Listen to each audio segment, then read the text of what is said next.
चलो आज हमें मैथमेटिकल टूल है जो सबसे इंपॉर्टेंट होगा रिमेनिंग टॉपिक्स को स्टडी करने के लिए, उसको यहाँ पे इंट्रोड्यूस करना है and that is nothing but the vector.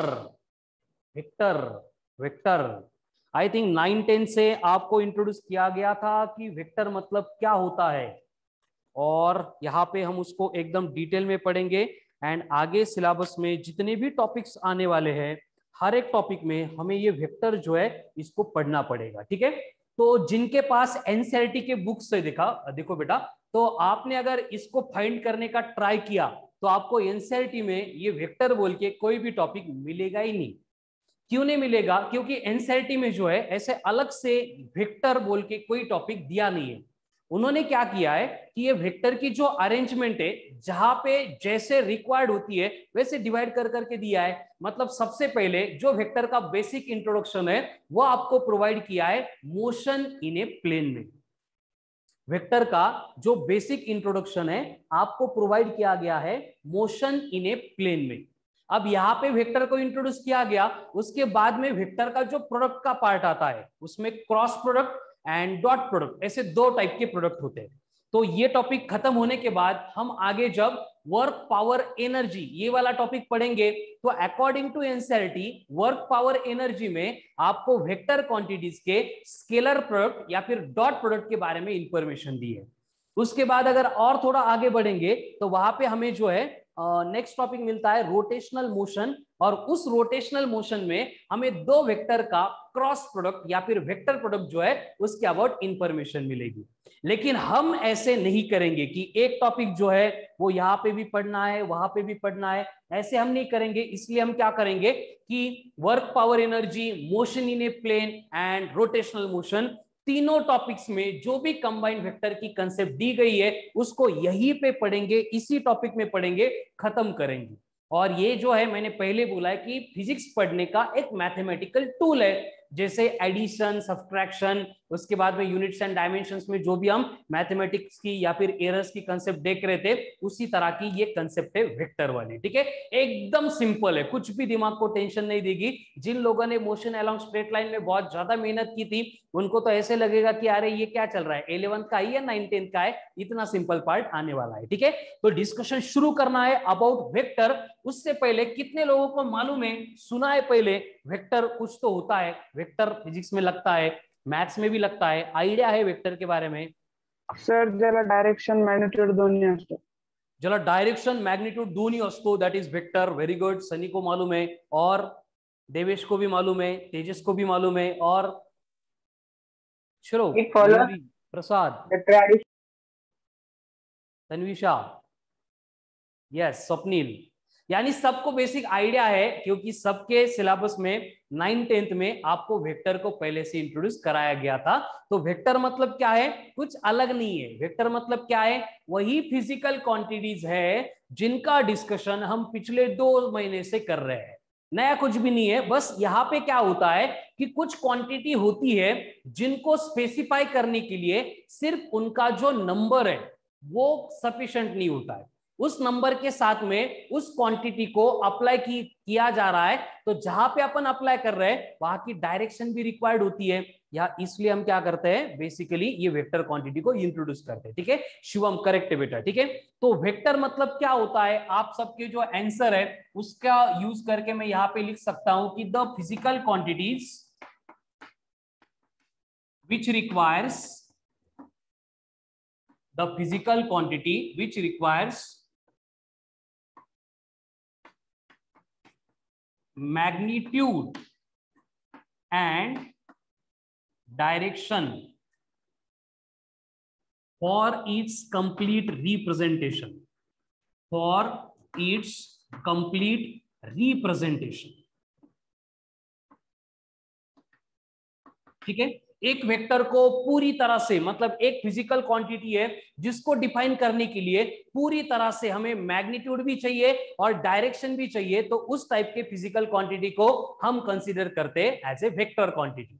And vector के पैरेलल में दूसरी क्वांटिटी होती है जिसको अब यहाँ पे एक बार डिफाइन कर लेंगे, बाद में हमें इसके बारे में कुछ स्पेशल डिस्कस नहीं करना है, इसका कोई स्पेशल स्टेटस है ही नहीं, आज डिस्कस करके इसको क्लोज कर लेंगे। That is scalar quantity. और स्केलर क्वांटिटी को क्या बोलेंगे फिर हम? Physical quantities, physical quantities having magnitude only. very good, which can be described, which can be described completely by its magnitude only। Direction की रिक्वायरमेंट ही नहीं है, उसका मैग्नीट्यूड ही सब कुछ है, मैग्नीट्यूड का यूज करेंगे। और पूरी क्वांटिटी अगर हमें डिफाइन हो गई, समझ में आ गई, तो यहाँ पे हमें उस क्वांटिटी को बोलना पड़ेगा scalar.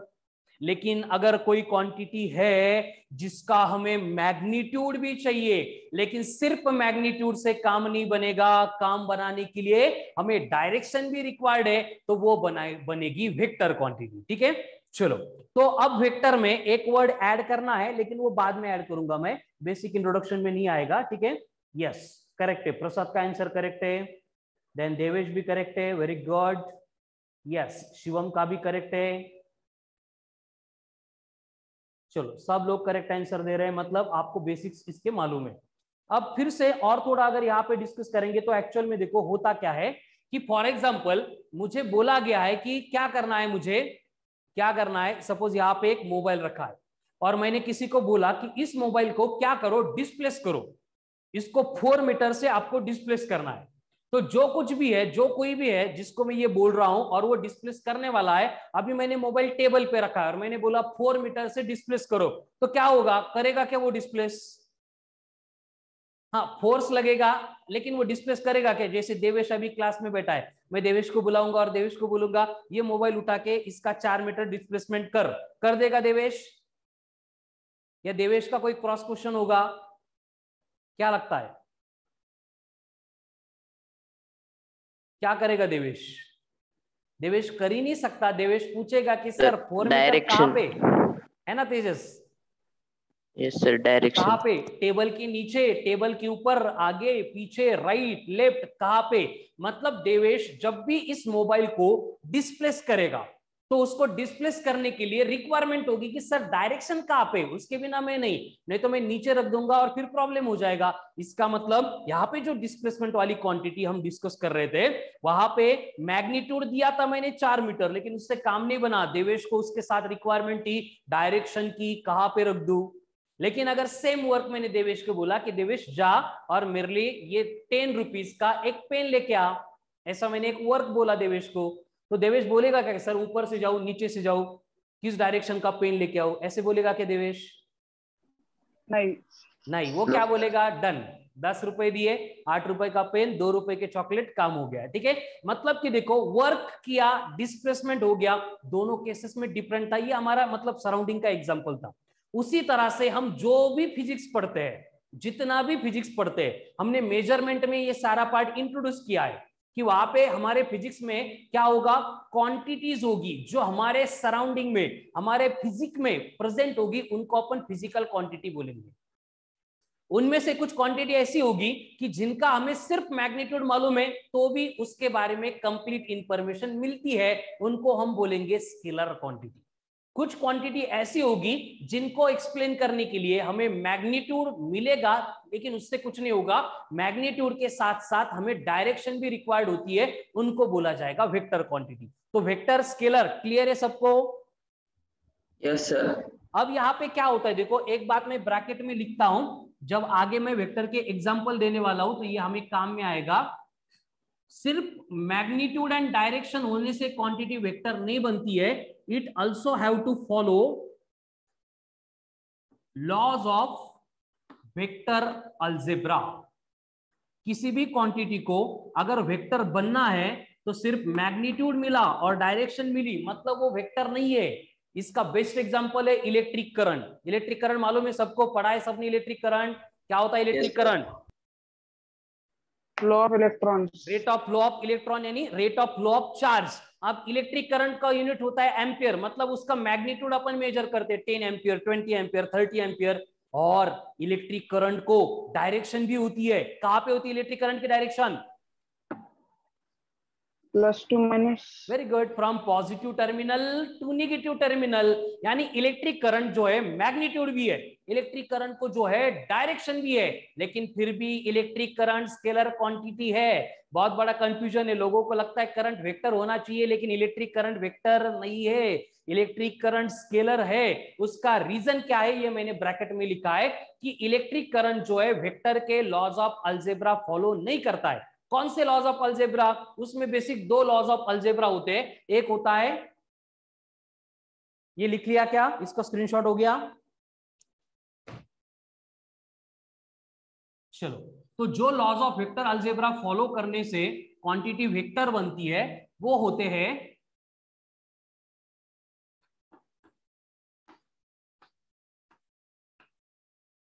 Commutative law of vector addition and दूसरा होता है associative law of vector addition. ठीक है, अब ये क्या होता है आगे हमें डिटेल में देखना है, लेकिन ऐसे कुछ लॉ है जो अगर फॉलो हो रहा है तो वो क्वांटिटी वेक्टर है, अगर फॉलो नहीं हो रहे तो वो क्वांटिटी वेक्टर नहीं है। फिर उसको मैग्नीट्यूड है, डायरेक्शन है, कोई फर्क नहीं पड़ता है। समझ रहे हैं ना डिफरेंस क्या है, कि मैग्नीट्यूड डायरेक्शन तो होता ही है वेक्टर को। कन्वर्स स्टेटमेंट समझो कि वेक्टर है मतलब मैग्नीट्यूड होगा, डायरेक्शन होगा, no doubt in that, magnitude होगा, डायरेक्शन होगा, कंपल्सरी होगा, लेकिन हर बार मैग्नीट्यूड एंड डायरेक्शन होगा मतलब क्वांटिटी वेक्टर होगी, ये नहीं होगा। अगर क्वांटिटी वेक्टर है तो मैग्नीट्यूड होगा, डायरेक्शन होगा, ये कंफर्म है, लेकिन मैग्नीट्यूड एंड वेक्टर है मतलब क्वांटिटी वेक्टर है, ये नहीं होगा। उसको इस तरह के जो लॉज ऑफ वेक्टर अलजेब्रा है वो फॉलो करने पड़ते हैं। ठीक है, चलो अब हम क्या करेंगे, कुछ वेक्टर एंड स्केलर क्वांटिटी जो हमारे फिजिक्स में हम पढ़ चुके हैं या फिर पढ़ने वाले हैं उनकी लिस्ट बनाते हैं, देखते हैं कौन कौन क्या क्या याद करके बोल सकता है। ठीक है, चलो तो मुझे यहां पे क्या करना है, वेक्टर क्वांटिटी की लिस्ट बनानी है। चलो, तो हर एक को एक एक क्वांटिटी बोलनी है। ठीक है, वी विल स्टार्ट फ्रॉम ईश्वरी। चलो ईश्वरी बोलो, जिसको पूछा जाए वही बोलेगा। ईश्वरी कोई भी एक वेक्टर क्वांटिटी बोलो बेटा।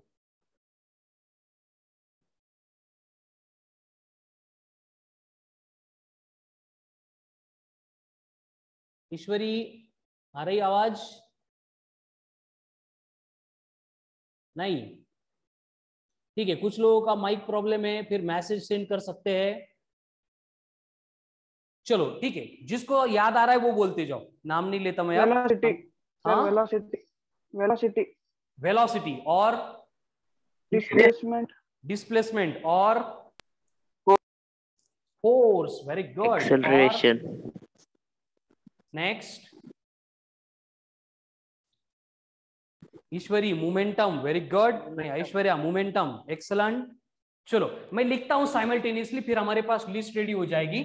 पहले आती है वेक्टर क्वांटिटी में, दैट इज जो पोजीशन हमने मोशन में डिस्कस किया था ना, इसको पोजीशन भी क्या आती है, वेक्टर क्वांटिटी थी, हमें उसको with respect to coordinate axis represent करना पड़ता था। मयूरी करेक्ट है, वेरी गुड। पोजीशन के बाद में आता है डिस्प्लेसमेंट, डिस्प्लेसमेंट, डिस्प्लेसमेंट के बाद में आता है वेलोसिटी, वेलोसिटी के बाद में आता है एक्सेलरेशन, एक्सेलरेशन के बाद में आता है फोर्स। ये सारी क्वांटिटी सबको मालूम थी। ठीक है, अब ये छोड़ के किस किस को मालूम है वो चेक करते हैं। I am getting some messages here. Ishwari बोला, मयूरी वेरी गुड, मयूरी ने दो और बोले हैं। चलो जो आपने बोले मैं बोर्ड पे लिखता हूं।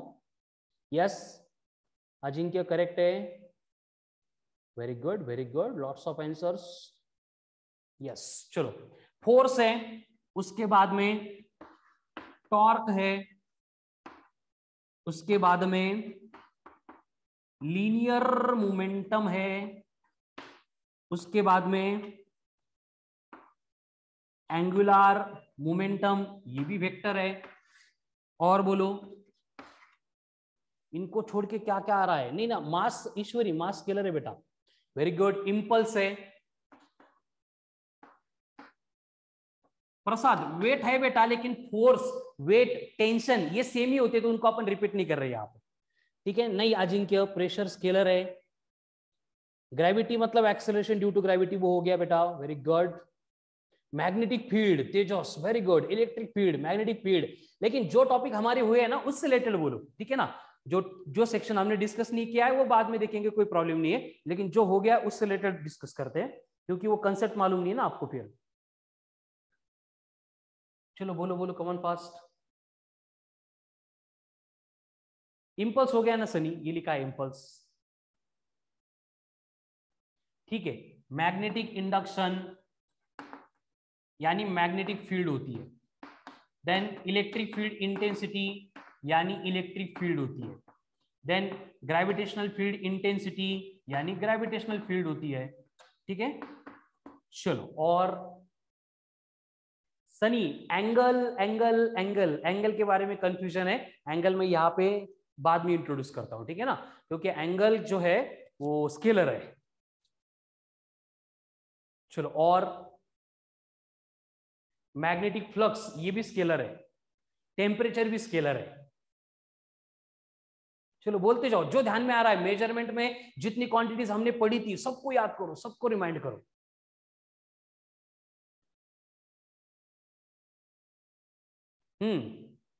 बोलो बोलो, कमन फास्ट, याद करो, प्रोसेस करो ब्रेन को। Mayuri, weight and force both are same बेटा, वेक्टर करेक्ट है वेट, लेकिन वो फोर्स आ गया मतलब वेट आ गया उसमें।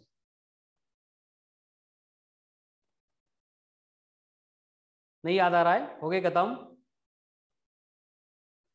Ajinkya, very good. Drag is nothing but force, वो फोर्स में इंक्लूड हो गया बेटा,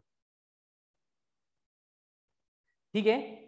चलो, जैसे जैसे याद आते हैं अपन फिर से लिस्ट बनाएंगे, और वेक्टर के साथ में साइमल्टेनियसली स्केलर की भी लिस्ट बनाते हैं। अब स्केलर क्वांटिटी बोलो, सबसे पहले आएगा डिस्टेंस, डिस्टेंस के बाद में आएगा स्पीड, स्पीड स्पीड के बाद में mass, then area, current, volume, current, आता कसं, length, yes, electric field, electric field vector है तो स्केलर कैसी होगी, कौन था ये? ल्यूमिनस इंटेंसिटी सर, हाँ, luminous intensity, luminous intensity, very good. और टेम्परेचर, टेम्परेचर, वेरी गुड। मतलब मैं ऐसे क्वांटिटी की लिस्ट आपको दे रहा हूं कि जिनका हम ऑलरेडी डिस्कशन कुछ ना कुछ कर चुके हैं एंड जिनके साथ हम थोड़ा सा इंटरेक्शन ज्यादा रखते हैं, ठीक है। और pressure, time, time, time, time, pressure, ठीक है। पूरी लिस्ट हमें बनानी नहीं है, बस आपको समझ में आना चाहिए, क्योंकि आज की एसबीटी है, तो एसबीटी में ऐसे भी क्वेश्चन आ सकता है, which of the following quantities are scalar and vector, so confusion हो सकता है। इसलिए कुछ क्वांटिटीज जो हमें मालूम है, जिनके साथ इंटरेक्शन हो चुका है या फिर बहुत बार करना है, उनकी कुछ लिस्ट हमने यहाँ पे बनाई है, कुछ वेक्टर है कुछ स्केलर है। डिफरेंशिएट कर सकते हैं सारे क्वांटिटीज में। यहां पे हर बार जब भी हम इसको पढ़ेंगे या फिर पढ़ा था या फिर इसका वर्ड भी यूज करेंगे, तो हमें इनके मैग्नीट्यूड के साथ में डायरेक्शन रिक्वायर्ड होती है। लेकिन इन क्वांटिटी को अगर देखेंगे, डायरेक्शन से लेना देना ही नहीं है, आ गया मैग्नीट्यूड, क्वांटिटी कंप्लीट समझ में आ गई, ठीक है। कोई है पर्टिकुलर सर्कल है, उसका एरिया मालूम हो गया, खत्म बात। उसका एरिया का डायरेक्शन क्या है क्या नहीं, एरिया वेक्टर अपन निकाल सकते हैं, लेकिन वो डिफरेंट केस है। नॉर्मल के अलावा हम उसकी डायरेक्शन लेते हैं, एरिया वेक्टर वो डिफरेंट है, वो पर्टिकुलर एप्लीकेशन हम लेते हैं। यहाँ पे बस हमने एरिया लिया है, वो स्केलर क्वांटिटी है, ठीक है। तो यहाँ पे डिफरेंशिएशन समझ में आ रहा है सबको, है clear? Yes yes, sir frequency वाली quantity, frequency is scalar quantity बेटा। सर वेवलेंथ, हाँ, वेवलेंथ कोणती सर? कुठली कुठली? शिवम, मला आवाज नाही येते शिवम। वेवलेंथ म्हणताय सर तो. वेवलेंथ का? Wavelength, sir wavelength is a length, so it is a scalar quantity, distance की तरह है, scalar quantity wavelength, very good. Sir capacitance, capacitance वो भी स्केलर है। कैपेसिटेंस वो कैसा, थोड़ा सा ऐसे स्केलर वेक्टर में डिफरेंशिएट अपन नहीं करते, वो डिवाइस की एबिलिटी है, ठीक है, लेकिन वो स्केलर है, ठीक है। तो अभी बाकी जैसे आगे आगे क्वांटिटी आएगी उसके बाद हम कंपलसरी लिखेंगे वो स्केलर है वेक्टर है, स्केलर है वेक्टर है। लेकिन यहाँ पे जो क्वांटिटी आप 9th-10th में पढ़ चुके थे और आपको मालूम है कैलोरी यूनिट है बेटा, वो क्वांटिटी नहीं है, ठीक है, हीट का मतलब एनर्जी का। तो एनर्जी भी क्या है, स्केलर है वेक्टर है? तो एनर्जी स्केलर है, मतलब कौन सी भी टाइप की एनर्जी आने दो, काइनेटिक आने दो, पोटेंशियल आने दो, केमिकल, मैकेनिकल, हीट, कोई भी टाइप ऑफ एनर्जी है वो क्या रहेगी, स्केलर ही रहेगी, ठीक है। तो ये कुछ डिफरेंशिएशन था कि क्वांटिटी वेक्टर कौन सी है, क्वांटिटी स्केलर कौन सी है, इनकी लिस्ट हमने यहाँ पे देख ली थी, ठीक है। तो अभी मतलब थोड़ा सा बेसिक आइडिया आएगा आपको कि कौन सी क्वांटिटी वेक्टर होती है, कौन सी क्वांटिटी स्केलर होती थी। और ये सारी क्वांटिटी के अगर आपको मालूम हो गए तो बाद में नई क्वांटिटी जब भी हम डिराइव करेंगे तो आप प्रेडिक्ट कर सकते हैं कि गिवन क्वांटिटी स्केलर होगी या वेक्टर होगी, कैसे, उसके बारे में हमें धीरे धीरे डिस्कस करना है, ठीक है। तो अभी स्केलर मतलब क्या, वेक्टर मतलब क्या, उनकी डेफिनेशन एंड कुछ एग्जांपल्स, इसके बारे में सबको क्लियरेंस आ रहा है? कुछ इश्यू इसका इशू आने का पार्ट ही नहीं है ना, 9th-10th में यही पढ़ा था, अभी टॉपिक का मतलब कुछ खास डिस्कशन शुरू भी नहीं किया, ओके क्लियर है। अब यहां पे जो है ना, हम वेक्टर का रिप्रेजेंटेशन कैसे करते हैं उसको देखते हैं, representation of the vector, representation of the vector. अब बेसिकली क्या होता है, देखो वेक्टर को जब भी अपन रिप्रेजेंट करते हैं तो उसको मैथमेटिकली या फिर अपन उसको सिंबॉलिकली बोलते हैं। जब भी रिप्रेजेंट किया जाएगा तो हमें क्या करना है, बस जैसे कि आपको फोर्स दिया है कि किसी बॉडी के ऊपर फोर्स एक्ट हो रहा है, तो फोर्स जो एक्ट होता है वो कितना एक्ट होगा, सपोज आपको बोला गया है कि वो एक्ट होगा 10 न्यूटन, तो ये 10 न्यूटन जो है नंबर एंड यूनिट दोनों को मिला के बोला जाता है मैग्नीट्यूड। किसी को कंफ्यूजन हो सकता है कि मैग्नीट्यूड मैग्नीट्यूड चल रहा है, लेकिन मैग्नीट्यूड मतलब है क्या कि कोई भी फिजिकल क्वांटिटी जब हम उसको मेजर करते हैं तो वो कितनी आ रही है, उसका नंबर एंड यूनिट दोनों को मिला के मैग्नीट्यूड बोला जाता है। प्रणीता क्लियर है क्या, मैग्नीट्यूड मतलब क्या है? प्रणीता ने डाउट पूछा था शायद, ये है क्या प्रणीता? लेकिन नहीं है लेक्चर में, ओके ठीक है। तो मैग्नीट्यूड मतलब क्या कि फोर्स बोला 10 न्यूटन है, नंबर उसका यूनिट दोनों को कंबाइनली बोला जाएगा मैग्नीट्यूड। लेकिन ये फोर्स जो है हमें मालूम है कि वेक्टर क्वांटिटी है, तो इसको अगर वेक्टर फॉर्म में रिप्रेजेंट करना है तो हमें इसका जो सिंबल है उसके ऊपर इस तरह का एरो ड्रॉ करना पड़ता है, ठीक है।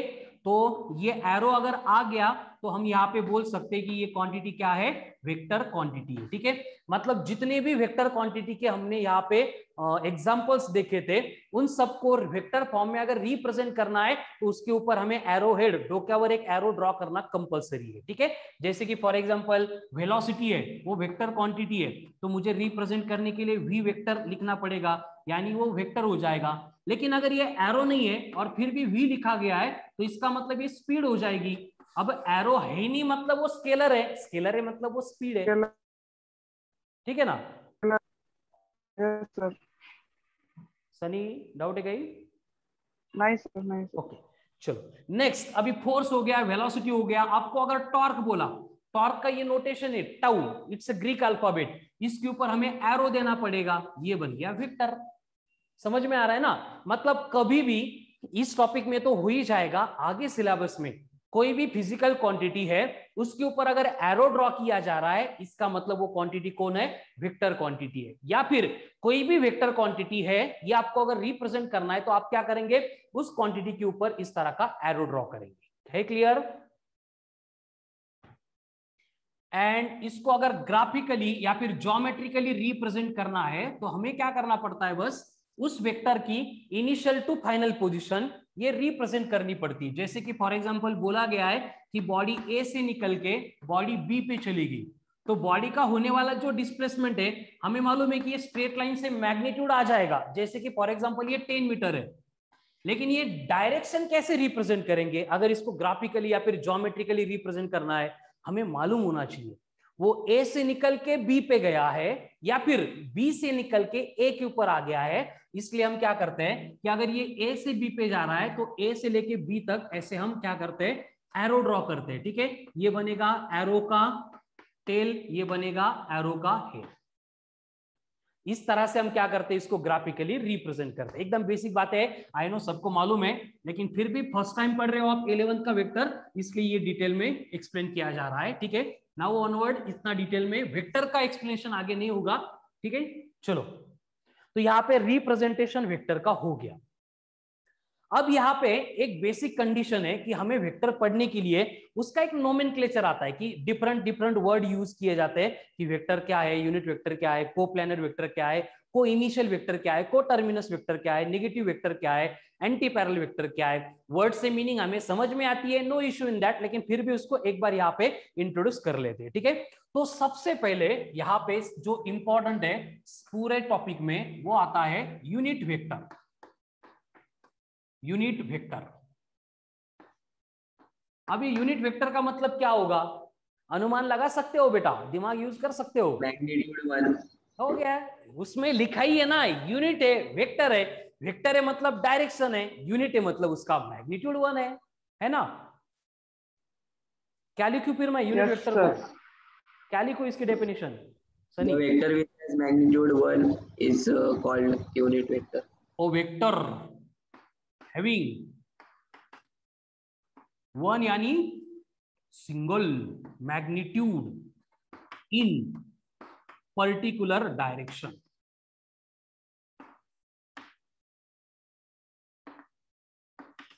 किसी भी एक पर्टिकुलर डायरेक्शन में है इसलिए वो वेक्टर है, लेकिन उसका मैग्नीट्यूड हमेशा से कितना होगा, 1 होगा। ठीक है, कितना होगा, 1 होगा। और ये यूनिट वेक्टर जो है वो नॉर्मल वेक्टर से अलग होते हैं, डिफरेंट होते हैं, वेगळे असतात। दैट्स व्हाई हम इनका रिप्रेजेंटेशन करने के लिए भी क्या करते हैं, जैसे कि फोर्स वेक्टर नॉर्मली हम ऐसे लिखते हैं, लेकिन ये जनरल वेक्टर हो गया फोर्स, लेकिन फोर्स वेक्टर का यूनिट वेक्टर हमें चाहिए, तो हम क्या करेंगे, एरो को रिप्लेस करके ऐसी टोपी उसके दिमाग के ऊपर रख देंगे जिसको अपन कैप बोलते हैं। ठीक है ना, ऐसे कैप होती है ना, एफ कैप, इसका मतलब क्या होगा, यूनिट वेक्टर इस फोर्स वेक्टर का यूनिट वेक्टर हो जाएगा। है क्लियर? सिर्फ रिप्रेजेंटेशन में चेंज क्या हो रहा है, एरो की जगह पे कैप आ रही है,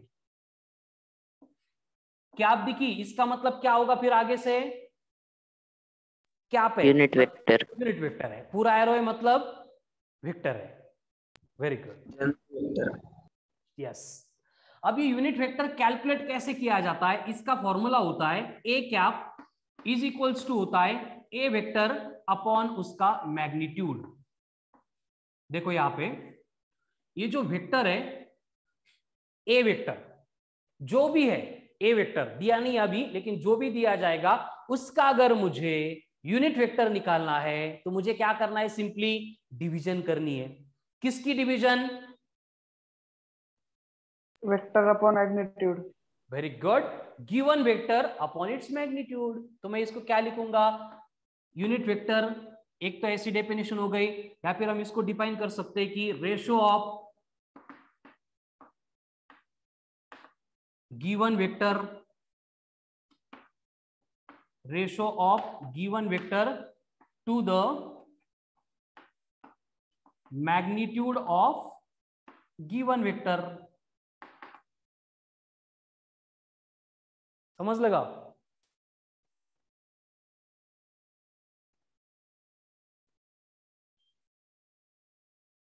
समझ में आ रहा है? Yes sir. Yes sir. अब मुझे बोलो इसका यूनिट क्या होगा, कौन बोलेगा? न्यूटन। Very good, Newton. कौन बोला ये, स्वप्निल कैसे बोला बेटा तू? सर वो फोर्स का है। फोर्स का है, फोर्स की बात ही नहीं है यहाँ पे, ये यूनिट वेक्टर है, इसलिए मैंने ए बोला, एफ नहीं बोला। ए मतलब कोई भी है, फोर्स है, वेलोसिटी कोई भी हो सकता है। कुछ भी हो सकता है सर। यस,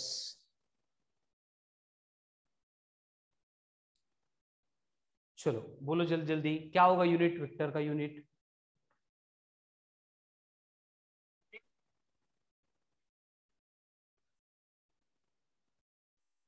शिवम, फॉर्मूला तो रिक्वायर्ड है बेटा, यूनिट 1 है, लेकिन how to find its direction, direction कैसे फाइंड करेगा तू, इसलिए फॉर्मूला रिक्वायर्ड है उसको।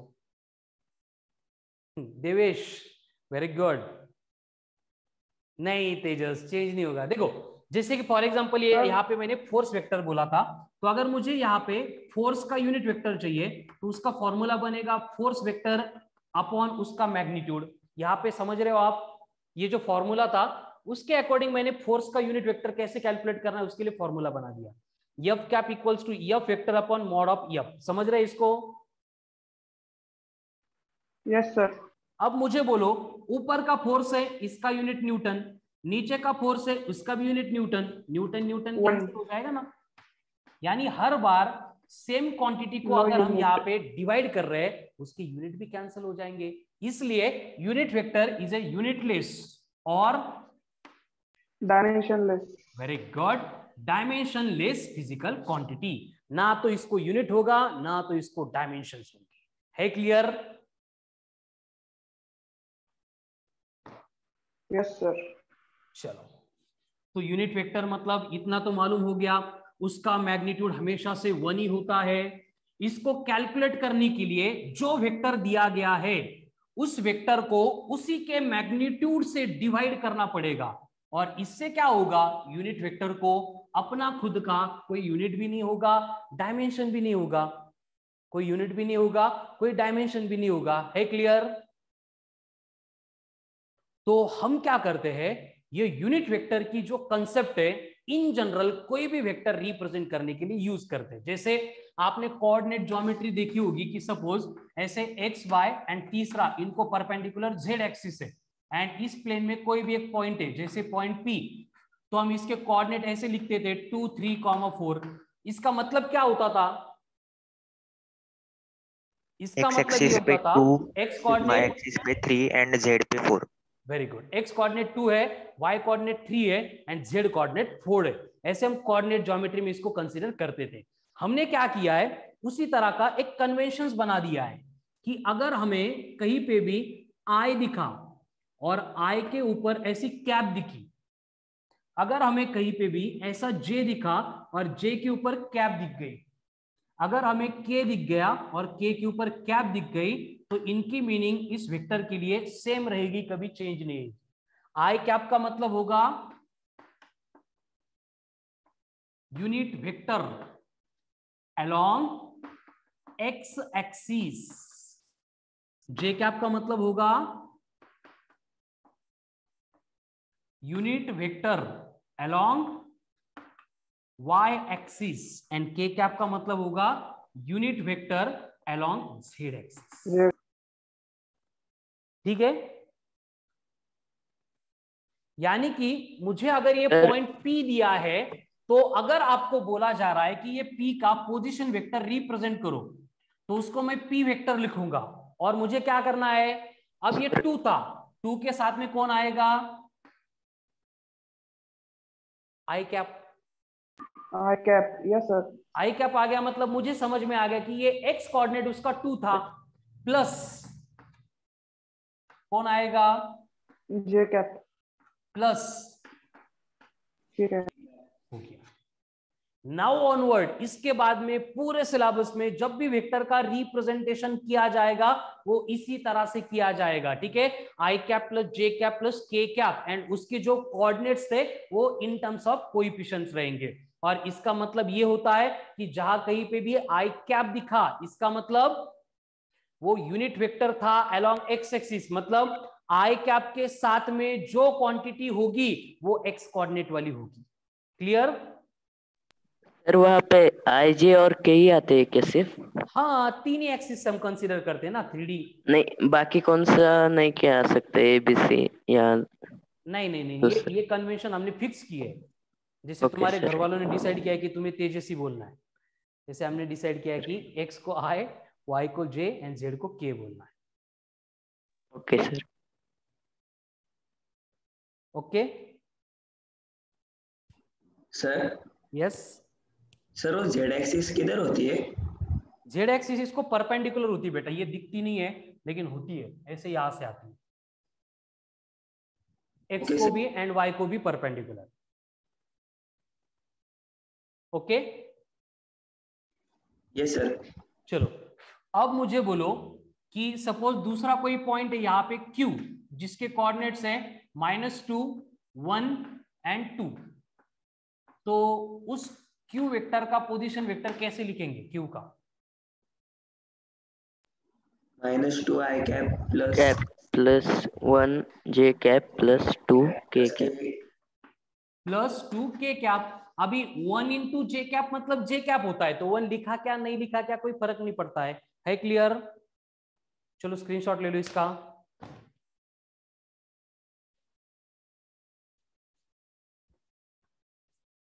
अब आगे देखो, हम डिस्कस कर रहे हैं सिर्फ यूनिट वेक्टर के बारे में, ठीक है। अब मुझे शिवम तुमने जो डाउट पूछा था उसको यहाँ पे अप्लाई करते हैं कि आपको कोई वेक्टर दिया है जैसे कि पी वेक्टर, और पी वेक्टर इक्वल्स टू बोला है 2i cap minus J cap plus K cap है, तो इसका यूनिट वेक्टर कितना होगा? ऐसे तो नहीं बोल सकते ना 1 होगा, क्योंकि वेक्टर है ना वो, तो डायरेक्शन के जो आई जे के कंपोनेंट्स है उनके साथ में यहाँ पे रिप्रेजेंटेशन चाहिए मुझे, तो कितना होगा बोलो, बोल सकते हो?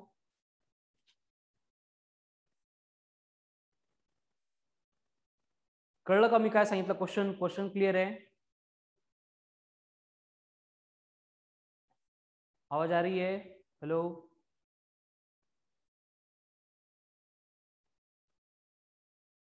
नहीं? Sir yes. एक्स एक्सिस पे मतलब ऐसे कैसे बोल रहा तू? क्या लकी ड्रॉ चालू क्या एक्स एक्सिस पे? नहीं देवेश, ऐसे नहीं, यूनिट वेक्टर तो एक ही आता है। देखो सॉल्व कर रहे थे इसलिए बोल नहीं रहे थे, अब सब लोग बोर्ड पे ध्यान देंगे। सबसे इंपॉर्टेंट पार्ट में भी एक्सप्लेन करने जा रहा हूं, जो हर एक क्वेश्चन सॉल्व करते टाइम रिक्वायर्ड होगा आगे भी। ध्यान दो बोर्ड पे। सबसे पहले हमें मालूम है कि ये जो पी कैप होता है इसका फॉर्मूला बनेगा P vector upon mod of P. ये फॉर्मूला तो क्लियर है सबको, कैसे आ गया इसमें कोई डाउट है? No sir. अभी एक्सप्लेन किया था ना, गिवन No. वेक्टर अपॉन उसका ये मॉड मैग्नीट्यूड मालूम है ना, ये दो लाइन के बिटवीन होता है उसको अपन मॉड बोलते हैं। Yes yes sir. चलो, तो अब प्रॉब्लम क्या है? देखो आपको ये मालूम ही नहीं है कि ये मॉड कैसे निकालेंगे। क्या मालूम है? ये वेक्टर है और इसका मैग्नीट्यूड निकालना है। कैसे निकालते मालूम है? √6 है। √6। Very good. कैसे निकालते हैं? देखो सबसे पहले आएगा यहाँ पे स्क्वायर रूट। सब लोग सुनो, जिनको मालूम है वो भी सुनो, जिनको नहीं मालूम है वो भी सुनो। अगर कोई भी वेक्टर आई जे के फॉर्म में रिप्रेजेंट किया गया था और उसका हमें मैग्नीट्यूड फाइंड करना है, तो फर्स्ट स्टेप में हमें लेना पड़ेगा स्क्वायर रूट। क्या लेना पड़ेगा? Square root. सेकंड स्टेप में जो आई जे के इनके कोएफिशिएंट है, कोएफिशिएंट मतलब इनके साथ वाले जो नंबर है उनको स्क्वायर रूट में स्क्वायर करके ऐड करना है। यानी आई का कोएफिशिएंट 2 है तो यहां पे मुझे 2 का स्क्वायर करना पड़ेगा, प्लस जे का कोएफिशिएंट -1 है यानी मुझे यहाँ पे -1 का स्क्वायर करना पड़ेगा, प्लस के का कोएफिशिएंट 1 है यानी मुझे यहाँ पे 1 का स्क्वायर करना पड़ेगा। समझ रहे हैं मैंने क्या किया यहाँ पे? Yes sir. अब करो सिंप्लीफाई, क्या होगा? रूट में 2 स्क्वायर 4, 1 स्क्वायर 1, √6 1 सर। स्क्वायर 1, √6 यानी शिवम का आंसर करेक्ट था। इसका मैग्नीट्यूड आता है √6। सो जो यूनिट वेक्टर रहेगा वो रहेगा P cap equals to 1 upon √6 into twice of I cap minus J cap plus K cap. ये पी वेक्टर का यूनिट वेक्टर रहेगा एंड इसी मेथड से कैलकुलेट करते हैं यूनिट वेक्टर को। क्लियर है?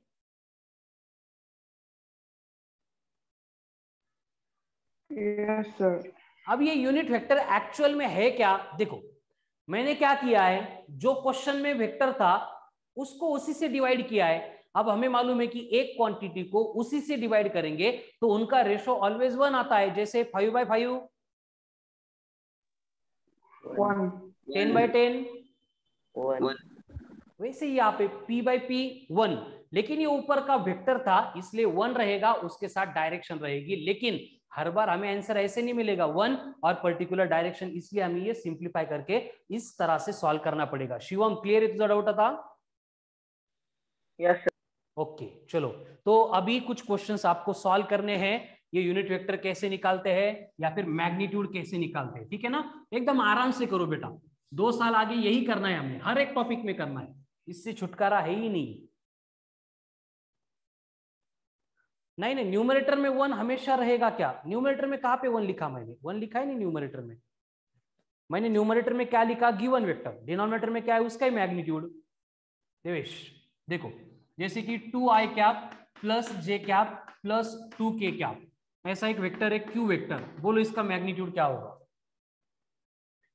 चलो चलो बोलो, मैग्नीट्यूड क्या होगा? 3. Excellent, very good. चलो बाकी लोग भी ट्राई करो, कमॉन फास्ट. क्या होगा मैग्नीट्यूड? 3 सर. 3 सबका 3 आ गया. Yes sir 3. कैसे? रूट लेंगे, 2 का स्क्वायर 4, 1 का स्क्वायर 1, 2 का स्क्वायर 4, यानी रूट ऑफ 9. रूट ऑफ 9 मतलब 3. चलो और एक vector minus i cap minus 2j cap plus 2k cap. मुझे इसका मैग्नीट्यूड चाहिए. बोलो. 3 सर. 3. 3. फिर से 3. वेरी गुड, ये चाहिए. -1 का स्क्वायर 1, -2 का स्क्वायर 4, 2 का स्क्वायर 4, रूट में 4 + 4 + 1 यानी 3. क्लियर है? फिर यस सर. मतलब 2 पॉइंट तो क्लियर हो गए कि गिवन वेक्टर का मैग्नीट्यूड कैसे निकालना, देन यूनिट वेक्टर कैसे कैलकुलेट करना. ठीक है, इसमें कोई किसी को इशू नहीं है, ऐसे हम एज्यूम हाँ करेंगे. सर. यूनिट वेक्टर का मतलब क्या होगा? एक वेक्टर है, उसको क्या होगी? डायरेक्शन होगी, उसका मैग्नीट्यूड 1 होगा. ठीक है, एंड उसको कैलकुलेट करने के लिए गिवन वेक्टर अपॉन उसका मैग्नीट्यूड करना पड़ेगा. ठीक है, तो यूनिट वेक्टर का एक्चुअल लॉजिक यही है कि ये सिर्फ और सिर्फ डायरेक्शन रिप्रेजेंट करता है. ये सिर्फ और सिर्फ क्या करता है? डायरेक्शन रिप्रेजेंट करता है. जैसे फॉर एग्जांपल हम ग्रेविटेशन पढ़ रहे थे, उसमें मैंने फोर्स आपको एक्सप्लेन किया था, और फोर्स के लिए फॉर्मूला था G(m1m2) अपॉन r². याद है सबको? यस. यस मतलब लेक्चर में लेट ज्वाइन किया है, फिर भी आपने 10th में पढ़ा था तो याद होना ही चाहिए. ठीक है, फोर्स कितना है? G(m1m2) upon r². तो अगर मुझे इसको वेक्टर फॉर्म में रिप्रेजेंट करना है तो सिंपली मैं क्या करता हूं, यहाँ पे F के ऊपर एरो दे देता हूं. इधर कुछ भी चेंज नहीं होगा, यहाँ पे क्या होगा? सिर्फ ये r कैप मतलब डिस्टेंस का वेक्टर, डिस्प्लेसमेंट वेक्टर आ गया, बन गई वेक्टर क्वांटिटी. समझ रहे हैं ना यूनिट वेक्टर का काम क्या है? सिर्फ डायरेक्शन शो करना. कळलं काही काय केलं आपण? देखो ये है यूनिट वेक्टर, मैग्नीट्यूड तो 1 है, मतलब 1 से किसी क्वांटिटी को मल्टीप्लाई करेंगे, क्वांटिटी को कोई फर्क नहीं पड़ने वाला, यानी इसकी वैल्यू एक्चुअल में जो है वही रहेगी. श्रवण, सिर्फ मैंने क्या किया है, यहाँ पे जो फोर्स था उसका एक फॉर्मूला कोई भी पर्टिकुलर G(m1m2) अपॉन r², उसको वेक्टर में कन्वर्ट करने के लिए मैंने F के ऊपर एरो दे दिया. एट द सेम टाइम मुझे यहाँ पे क्या करना है? बस ये r कैप से मल्टीप्लाई करना पड़ेगा. r कैप मतलब कौन है? यूनिट वेक्टर है. यूनिट वेक्टर मतलब उसका मैग्नीट्यूड 1 है और उसको डायरेक्शन है. तो 1 से किसी को मल्टीप्लाई करते फर्क थोड़ी पड़ता है. जैसे 5 था, 5 × 1, 10 × 1, 10. इसलिए given quantity into 1. Given quantity. Given quantity की वैल्यू थोड़ी चेंज हो गई, बस वहां पे डायरेक्शन भी है, इसका मतलब हमने इसको वेक्टर फॉर्म में रिप्रेजेंट किया है. Clear?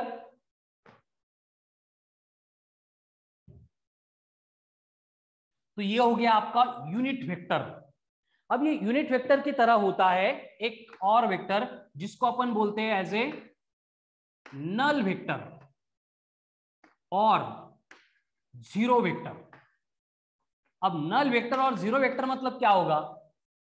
Zero magnitude. Zero magnitude और वेक्टर है मतलब डायरेक्शन होगी सर. Very good. मैग्नीट्यूड 0 होगा एंड उसको डायरेक्शन होगी. असं असतं का कधी? No sir. नहीं होता ऐसे.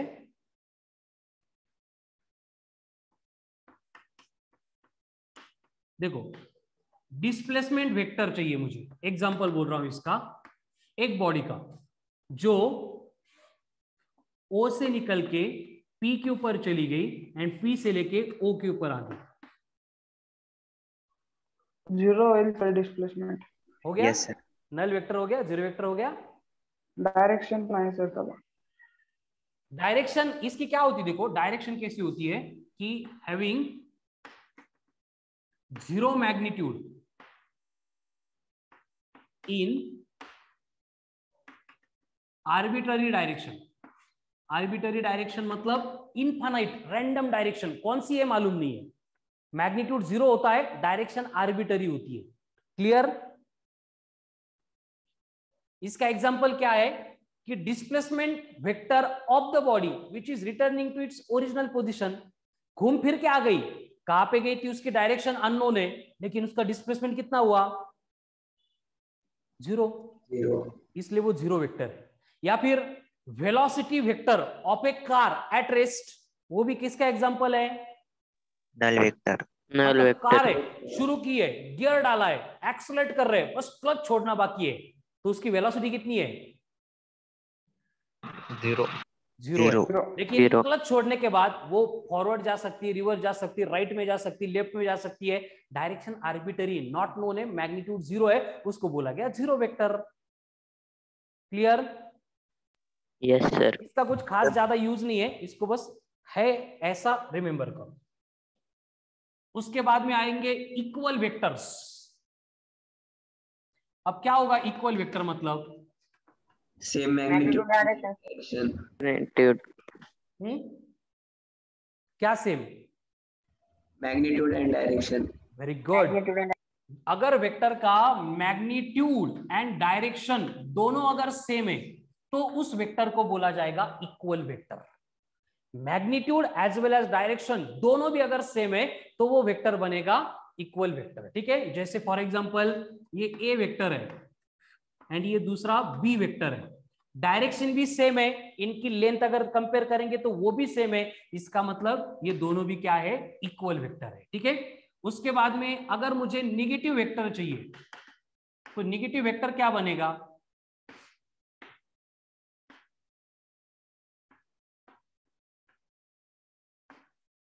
किसी भी वेक्टर को निगेटिव कब बोल सकते हैं? अपोजिट सर वो अपोजिट डायरेक्शन में move. Very good. Magnitude exactly same है लेकिन डायरेक्शन अपोजिट है, यानी एक एक्ट हो रहा है ए वेक्टर यहाँ पे, ये दूसरा एक्ट हो रहा है बी वेक्टर यहाँ पे, दोनों की डायरेक्शन एक दूसरे के अपोजिट है, मतलब एक दूसरे का निगेटिव वेक्टर है, या फिर दूसरा पहले का निगेटिव वेक्टर है। यहाँ पे हम लिख सकते हैं कि दोनों इक्वल वेक्टर है। सिंपल सिंपल है, नोमेनक्लेचर में जो वर्ड में दिया है वही बस एक्सप्लेन कर रहा हूं मैं, इसमें कुछ खास बातें है ही नहीं। क्लियर है? दोनों equal vector, negative vector. Yes sir. Okay, अब ये वेक्टर रिप्रेजेंट करते टाइम एक बात आपको याद रखनी है कि अगर कोई भी गिवन वेक्टर है और उस वेक्टर को, ये उसकी डायरेक्शन है, तो इस वेक्टर को मैं कहीं पे भी उठा के अगर ड्रॉ करूंगा और उसकी डायरेक्शन या फिर उसका मैग्नीट्यूड अगर सेम रखूंगा तो वो वेक्टर हमेशा से क्या होता है? सेम होता है। वेक्टर के कुछ भी मतलब किसी भी वैल्यू में कुछ भी चेंज नहीं आता, ये सारे वेक्टर एक ही है। समझ में आ रहा है ना? मतलब ये हमें बहुत बार करना है आगे प्रोसेस। कोई भी एक वेक्टर हम कहीं से भी उठा के कहीं पे भी ड्रॉ कर सकते हैं। कंडीशन क्या है? magnitude remains same and direction. Very good, हो गया। ये दोनों मेंटेन करेंगे तो वो वेक्टर कहीं पे भी ड्रॉ करो फर्क नहीं पड़ेगा। ठीक है ना?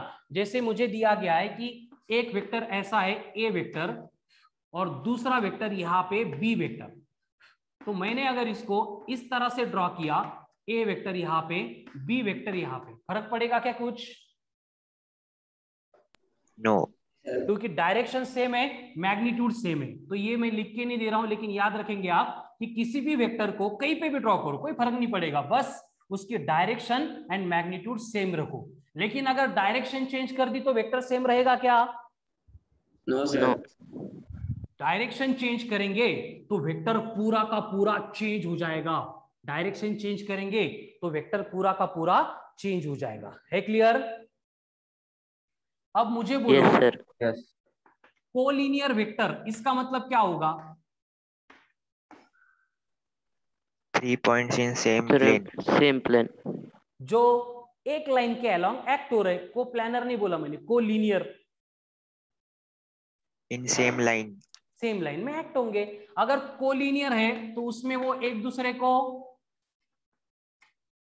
पैरेलल हो सकते हैं या फिर एंटी पैरेलल हो सकते हैं। जैसे कि ये ए वेक्टर है और ये बी वेक्टर है, दोनों भी कोलिनियर है और कोलिनियर होने के साथ साथ वो पैरेलल भी है। यहाँ पे एक वेक्टर यहाँ पे है, ये दूसरा वेक्टर है, फिर से ये एक ही लाइन ऑफ एक्शन के लॉन्ग एक्ट हो रहे हैं लेकिन उनकी डायरेक्शन अपोजिट है, मतलब ये एंटी पैरेलल है। समझतेगा? ओ सर। मुझे बोलो इक्वल वेक्टर में एंड पैरेलल वेक्टर में क्या डिफरेंस है? What is the difference between equal vector and parallel vector?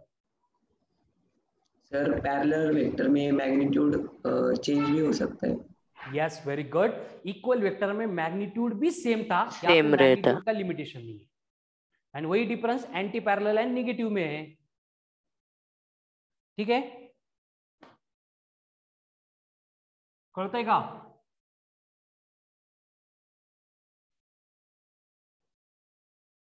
Nomenclature समझ में आ रहा है वेक्टर का? Yes sir. अब मुझे बोलो को इनिशियल वेक्टर मतलब क्या होगा?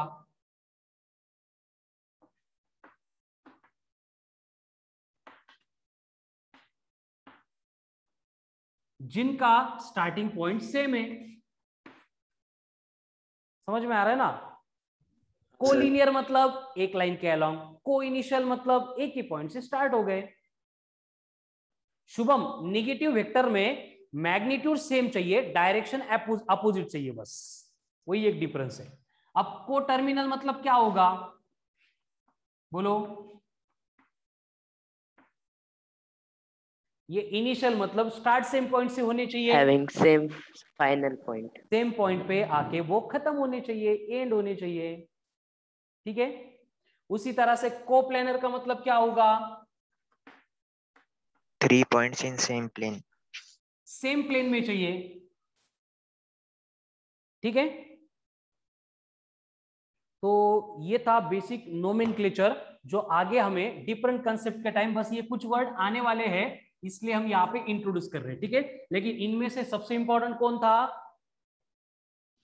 Unit vector. Unit Unit vector. vector. उससे थोड़ा सा कम इंपॉर्टेंस वाला कौन था?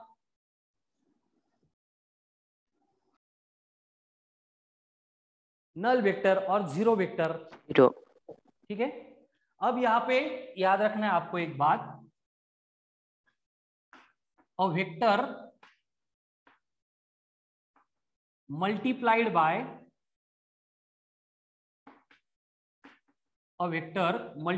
by scalar is always a vector।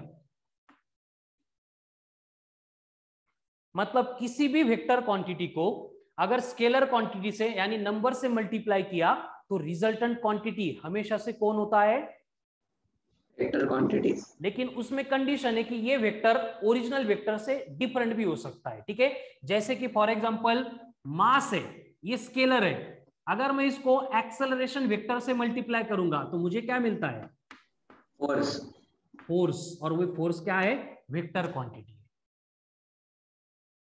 कभी भी किसी भी वेक्टर को अगर स्केलर से मल्टीप्लाई करेंगे तो वो स्केलर नहीं बनेगा, उनका रिजल्टेंट वेक्टर ही रहेगा। डिपेंड करता है कि वो जो आने वाला वेक्टर है वो पहले का वेक्टर हो सकता है या फिर डिफरेंट वेक्टर हो सकता है। उनके जो यूनिट्स है इनके मल्टीप्लीकेशन से हम डिराइव करते हैं। मतलब स्केलर से मल्टीप्लाई करने से क्वांटिटी वेक्टर ही रहती है, लेकिन वो क्वांटिटी चेंज हो सकती है, उसके यूनिट्स एंड डायमेंशन जो है वो चेंज हो सकते हैं। है क्लियर? कळलं का? क्या लिखा है, समझ में आ रहा है क्या? लेकिन अगर किसी भी वेक्टर को या फिर किसी भी स्केलर को अगर यूनिट वेक्टर से मल्टीप्लाई कर देंगे तो यूनिट वेक्टर से मल्टीप्लाई करने से उसका ना मैग्नीट्यूड चेंज होगा ना डायमेंशंस चेंज होंगे। सनी बोल। कहानी से समझ लो। ठीक है, चलो। तो आज जो है हमने बेसिक बस इंट्रोडक्शन देखा है वेक्टर का, जिसमें नोमेनक्लेचर का पार्ट एंड यूनिट वेक्टर कैसे कैलकुलेट करते हैं उनका इंट्रोडक्टरी पार्ट हमने यहाँ पे डिस्कस किया है। कल का लेक्चर बहुत इंपॉर्टेंट रहेगा, क्योंकि कल के लेक्चर में हम वेक्टर का अलजेब्रा यानी वेक्टर के एडिशन की प्रोसेस क्या होती है, कौन से मेथड से हम वेक्टर को ऐड करते हैं, उनके अबाउट डिस्कस करने वाले हैं। ठीक है, तो आज से फिर से एसबीटी बेस्ड ऑन वेक्टर शुरू हो जाएगी। ठीक है, ऐप पे आएगी 9 PM को, आपको नोटिफिकेशन आएगा। एज साइमल्टेनियसली मैंने बोला था आज आके मॉड्यूल कलेक्ट कर लो, जिनके पेंडिंग है आके कलेक्ट करो, जिन्होंने कलेक्ट कर लिए है कंसेप्ट एप्लीकेशन 1 से पहले की पूरी थ्योरी, पूरे solve questions and concept application भी, ये आज का आपका होमवर्क है। कल मॉर्निंग तक ये पूरा पार्ट आपका क्लियर चाहिए। है क्लियर? होमवर्क क्या है आज का, या फिर से रिपीट करूं? रिपीट करो ना।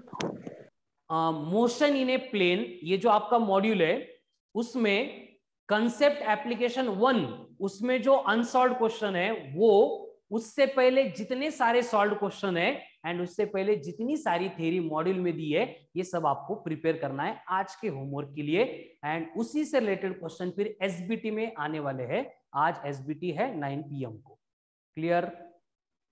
Yes sir. Yes sir, thank. और कुछ डाउट है तो व्हाट्सएप नंबर तो है।